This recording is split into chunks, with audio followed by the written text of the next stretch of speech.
Welcome to the post-game press conference. We are joined by the best player of the game, Calvin Oftana, and winning head coach Chot Reyes. Coach Chot, first win of TNT this conference. What were the factors that led to this win, and how was the team able to overcome the first two games and their struggles? Well, our only focus for this game was effort. That was written in big letters on our board. Because I was very, very upset with the effort that we showed in the first two games.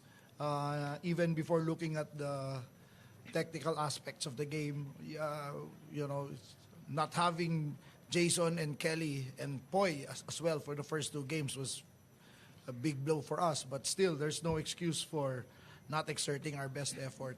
And that's why I was very pissed today. I'm very, very upset with the way we finished this game. We gave up 8 points in the last 40 seconds.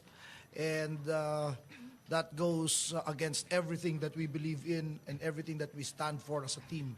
So, yeah, it's good to come out with a W, but it's really not something that we don't want to win that way. Thank you, Coach. Moving over to Calvin, 42 points today, career high at career high rin sa three-pointers. Congratulations. Ano yung mga factors that led to this performance para sa'yo?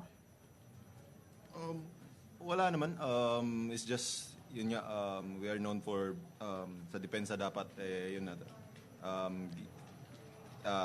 Thanking my teammates na they passing me the ball, na open, tas na convert ko naman, giving back to them na pinapasa. Tas, siguro, yun nga yung sinulat ni Coach na effort, yun yung pinakamalaking bagay na dapat namin consistently na ibibigay palagi sa loob ng court. Kasi hindi yun natuturo sarili na yun, sariling kuan na yun, sikap na yun ng mga players. And siguro din, naging focus lang kami this game.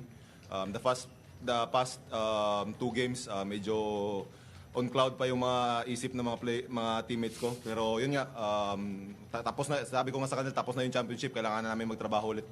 So hopefully, maging consistent kami sa mga ginagawa namin and more improvement sa depensa namin.